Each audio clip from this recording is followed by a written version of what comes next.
Welcome to another episode of Redesigning Your Relationships Podcast. I'm your host, Giovanna Burgess-White. And hello, I'm Yvette Valdenegro.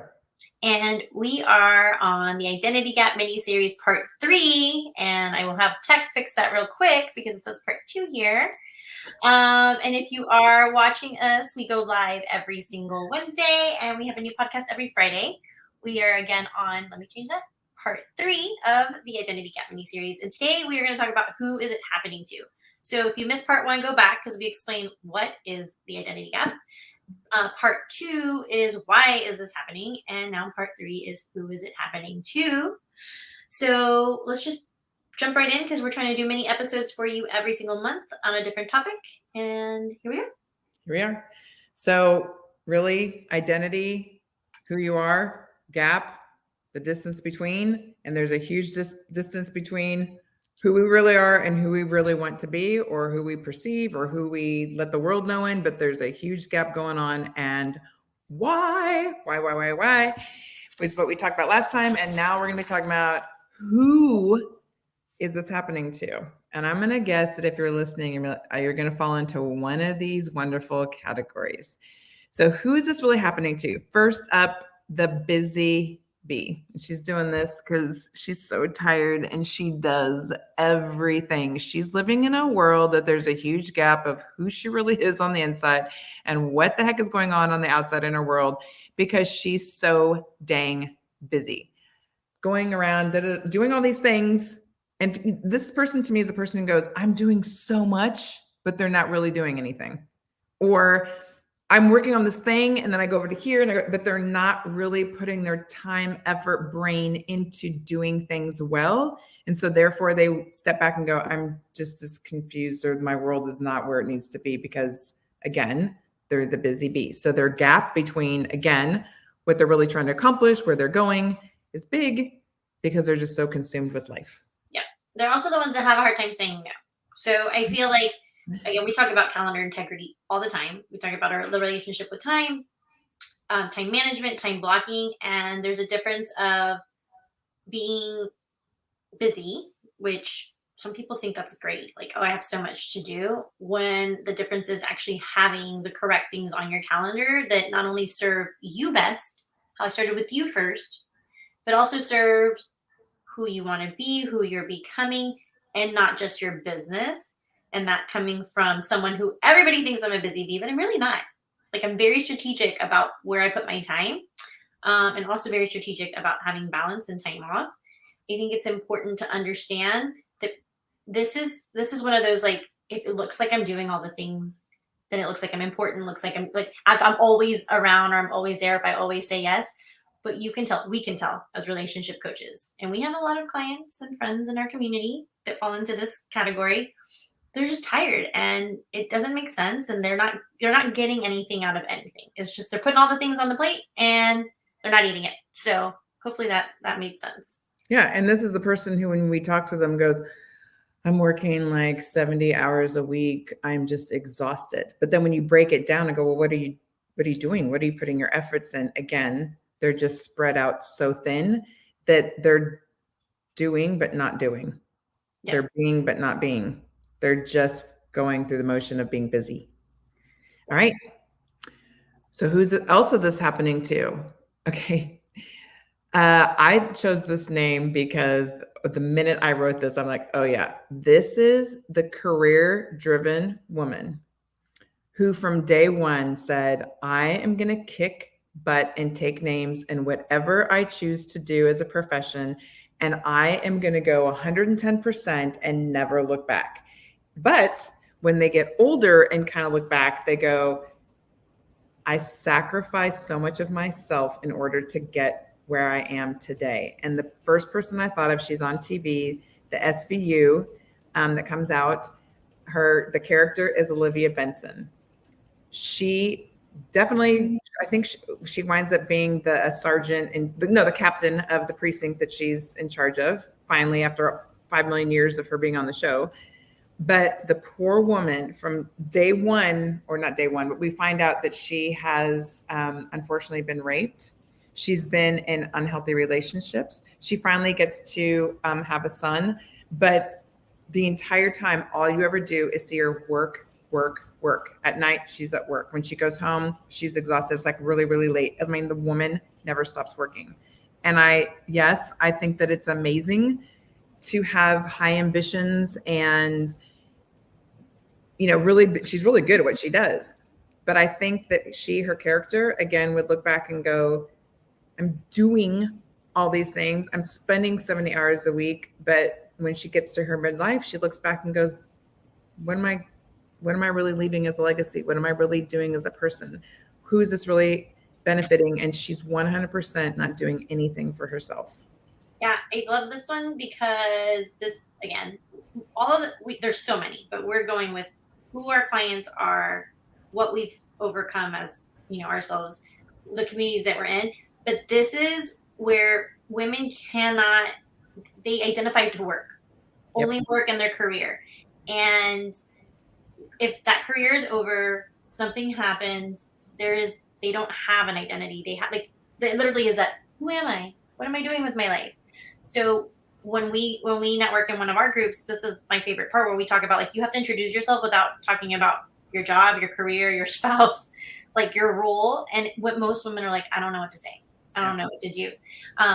And this also happens with a lot of women that we meet and our clients that are stay-at-home moms, and they don't work the whole time, and then their kids leave to go to college. And again, it's like this identity crisis happens, and they're like, I don't know who I am, what I'm supposed to do. That's not always work related, but you put yourself just in one role, and you identify in that role, and you create a life around that role of like who you should be, versus, again, going back to who do I want to be? Who do I need to be? What kind of life do I need to create? Which is why I need to go back to episode 2 on the mini-series, because it's all going to make sense. So, yeah. All right. The next person, who is identity gap happening to? The cave dweller. I think this is the easiest one for people just to get into. You want to isolate yourself. You're in a cave and you just think seclusion is better than having to deal with everything and everyone around me. And I'm just going to be independent. I'm going to rely on myself. I'm going to do everything by myself.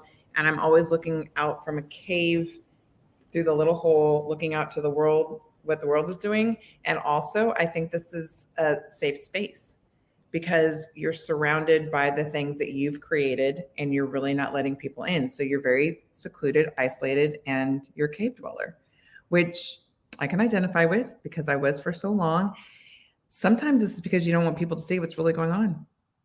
It's easier to hide than to be exposed in the light that lets everyone, I shouldn't say lets everyone, but it's harder and it takes a lot more work to put energy into masking what's really going on and being a cave dweller than it is to be in the light. And sure, maybe someone might notice something, or you might say something that they go, what's really going on with you? But this is a safe place to be. And I feel like a lot of people do this because it's easier just to retreat than to move forward. Yeah. And for women who are in this place that are married and don't have kids, codependency is a big problem in their marriage, because that's all they have is their spouse. And if they're married or have a partner and they have children too, sometimes it's some of the unhealthy relationships that they create because all they have is either that one person or that unit. And it really hurts them with having social skills, teaching social skills. And it's also teaching that unit to kind of be codependent on one another. And so it's really, really important to, whatever it is, if you feel like you're in this category, to find community, to find counseling, to find an outlet with other people to really get yourself out of that. Because I think sometimes people don't think it's a bad thing. And I know, we both know, just with people that we've met and clients that we have, it can become very unhealthy. And depression, can kick in with this as well. So some people are like, oh, I'm just not going to deal with it. I'm just going to do my own thing or be on my own. And that's also not good for your mental health. So this is a good one too. Yeah. All right. Who else is this identity gap happening to? The habitualist and the addict. We talked a little bit about this in episode 3. So easy to do again. And not only that, because it feeds us something temporarily in the moment. You will get endorphins. You will feel a little bit of a high. You'll feel good about yourself. You'll be like, oh, I'm going to go work out. I'm going to Or if you are addicted to food, you're like, okay, the food makes me feel better. Or if you go shopping, oh my gosh, I got a cute little outfit and this makes me feel like $100 for the 3 hours that I'm wearing it. But the minute you take it off, right? Because that's an identity. You show up as $1,000,000, but when you get back home and say you're going to go back into being a little cave dweller, Yep. your habits and your addictions come out, because all of a sudden you're like, okay, behind the cute little outfit, who am I really? Right? Yep. People, I'm not saying drinking is wrong, but if you're excessively drinking to emotionally make yourself feel better or to cope with your surroundings, then you know that that's a habit that you've created, again, almost as a buffer zone to protect you from what's really going on. Well, over time, again, you're either going to want more and more and more alcohol, or your boundaries are going to wear down. And then that lets other things come in, or negative things come in, which again, then you're going to start seeking something to help you feel better. It's just this continual roller coaster and circle. And like we say, sometimes like the hamster wheel that you can't get off, because you're just fixing or trying to fix whatever's going on inside of you by another thing. Yep. I also put on there too, the little heart and the thumbs up, is because social media, there's such an addiction to social media. And I'm telling you the reason why, again, such a comparison thing. What is everybody else doing? Am I matching up to the person? Am I doing more? Am I doing less? What do they look like? What do they don't look like? It's such a comparison. And are we keeping up? But it's really a habit, because when you get on there and you say you post something and you go, oh my gosh, it went viral, or look at all the people elected, or it's crazy, because then we feel like our identity is based on, am I doing well? And am I showing up as the social or the influencer or the woman about town or whatever it is, that everybody's now identifying me as this person. So when I'm out and about or into the social media, but then when I come home, again, when I come home, I'm by myself. I hear the inner voice. What is that really speaking to me? And is all of that equal? My inner voice, is that equal to who I am being on the outside? And no, creates a gap. Yep. All right. Boy, who's this all happened to? The corporate controller. I think I put corporate controller, but this means everything. You're the control person who wants to control everything at work, everything at school for your child, everything on the playground, everything with your car, everything with your house, everything with your personal, everything. Being in control helps you feel like you're in control. But in all reality, those are things that are making you feel that way, not necessarily your internal voice that's already telling you you are in control, whether you're not, whether you are or where you aren't. I agree. I feel like this has been, that was a hard one for me for the longest time. I say the last 2 years, letting go, it's on there, letting go of certain things. And I'm like, and it doesn't even matter that it doesn't serve me. I don't even go there anymore. I'm like, it doesn't matter. I told my husband, like, it was yesterday or the day before yesterday, I was like, I think I just realized, like, I'm just never going to be great at getting all the laundry put up. It's fine.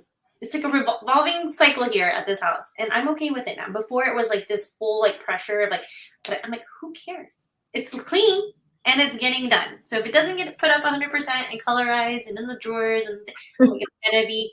And he turned around and looked at me. I think he was watching a show. He's like, "Are you listening to what you just said?" I said, "Yeah," because I just like, it doesn't matter. Like, A, that serves me no good, but B, like, who cares? So this is a really good one. That's like, especially for, again, we go back to our clients, our parents that want to control like everything in their kids' life. You've got to allow them to co-create. Look how hard it is for you to do this work. And we're talking about the identity gap. If you can do this work when your kids are young and mold them to start having those, like, what's the word I'm looking for? Creating the good habits, but also like having the choices on their own, and not saying, well, because my mom told me, or because that's how my mom raised me and my dad raised me, my parents told me. Like, allowing them to have their own choices at a younger age is going to definitely help them not have an identity gap. I mean, I have a 17-year-old that I'm like, he knows who he is, who he wants to, who's becoming, and he's still not sure what he wants to do. But I'm like, that's not my decision for him. And my 14-year-old, she has no idea, and that's okay. And I think that that's really important, because we put so much pressure on ourselves, and that carries down to the relationships in our life of the people. Yeah, two things on that one. Number one, just as a funny, where's the trained. But as a funny, that's where Chris needs to come in and goes, who are you right now? We need t-shirts to say that. Okay. And I think as a mom, seriously, I'm sure my kids could hear this to be like in the background clapping. Yes, please listen to her, what she's saying. When you're controlling their environment, or I should say over controlling, you don't allow them to grow. You don't allow them to make mistakes. You don't allow them to like figure out like, oh, I touched the hot stove. Well, yes, it's hot. I said it was hot for a reason. Instead of going and dragging them away from the stove. And not that you want them to hurt themselves, but sometimes they have to figure out, oh, I fell. Yeah, you know what? It's okay to fall. And you know what we do? We get back up and try again. Try something else. If you really want to do this, then try something else and maybe that'll work. Maybe after 100 times of falling, the 101 time that you did it, you go, it worked. But we don't allow ourselves to just fail. And that's part of fear, but that fear kicks in because we're wanting to control the narrative. Yep. All right. Who else is this identity game or identity gap happening to? The blame gamer. Oh my God. This one hurts my ears. Literally hurts my ears now when I hear it because it's just like resonates. It's like, Rrr. Anytime we point the finger at someone else and say, well, it's them. If they would just, if he would just say, if he would just do, if they would just do, if they would just say, my world is not the way it is because of that other person. Ugh. Or circumstance. This also situation. Circumstances. Yes. And I get it. Yes. Do things happen 100%? Are we involved in those things 100%? Are there things that happen that you're like, what? I didn't even ask for that to happen. I get it. But in all reality, pointing the finger, you know what they say? You point the finger at one person, as 3 more point back at you, right? Taking it off someone else and taking full responsibility for whether you chose it or not, you were in the situation. It happened, but stop blaming it on someone else because there's no growth in that. There's really nothing positive because you're really just excusing whatever it was and you're putting it on someone else. Yeah, again, it goes back to your relationship with time. It's going to take as much time for you to blame it on someone else, think about why, the reason, the circumstances, versus just moving forward. What's happening now? What can you do? How can you, I don't want to say fix it, but how can you grow from it? And then move forward. Because that's all that's really matter. Everybody has gone through things. There's nobody in this world that has grown up with a near perfect life. Everyone has circumstances. It's the people who change their mindset, understand who they want to become, and start putting in the time and the work and being that person to become the successful people. That's the only difference. Which goes right into this one. Perfect. Because you're one of 2 people. You're either asleep or you're awake. And everything you just said was because someone has made a choice and a decision to whatever that means for them to say, I am going to start to listen more. I'm going to hear what's going on around me. I'm going to pay attention. I'm going to listen to my inner voice. I may not like it. I may not know it. I may not have all the answers. It doesn't matter. But I'm choosing to go from a sleeping state, this is where the identity gap comes in for a lot of people. Because like we said before, there's this numbness. I mean, really, when you think about it, when you're asleep, you're unconscious. You are still alive. You're breathing. You may be having dreams. You're laying there. You're still a person existing in this world, but your subconscious has gone into a state where you're just going through the motions of your 6 to 8 hours of sleep. But when you wake up, you can still be in that state where you are now awake. Your eyes are awake, but your subconscious is completely numb. And you're just going through the motions of like a robot of what I'm supposed to do based on all the conditions and all the environments that we were raised in that we talked about in episode 2. Yeah, episode 2. So we walk around in this very numb, conscious state or unconscious state of just allowing things to happen and not really thinking through the whys or how can we change. And again, then you go through so many years and one day you go, I do recognize this because I have been so numb and so asleep because you were going through the motions and it affects you. Like you said, whether you decide to do something about this identity gap or not, you're going to be walking through these, I think there's 7 identities. You make a choice like, yes, this is me. When you hear these things, oh my gosh, Yvette Geo, yes, you're so right. This is so me. And you stay asleep, or you say, yes, this is me, but I really need to do something about this because I really don't like what's going on inside of me. Yeah. And we're going to come out next week with episode 4, or part 4, and what you can do and how you can change this. But if you're listening to this now and you're like Yvette said, this is totally me. We do complimentary virtual calls. We're relationship coaches. This is what we help you with. This is actually part of our rebalance program. And why we did the first of the year, we started with this topic because the identity gap or the identity crisis, however you want to call it, is what we really help women with the first 6 to 8 weeks of our 6-month program, because it is really hard for them to identify with something that they weren't brought up with, that they didn't think that that's how they had to be, and mainly with what they do, their job, their title, an entrepreneur. And so we really want to help you bridge the gap and just really start becoming that version of her that you want to be. So anywhere that you're listening, if you're listening or you're watching, the links are there to connect with us. It's completely complimentary. We would love to work with you either one-on-one, or if you're in Houston, in a beautiful group coaching setting with other women that we have in our community that are going through the same exact things that you're going through. So make sure you schedule that. And if you didn't watch part 1 and part 2, go back. It is part of the mini series. It's all going to make sense, and we'll close you guys out with part 4 on how can you improve this? How can you make the changes in your life to become the person that you want to be? So until next week.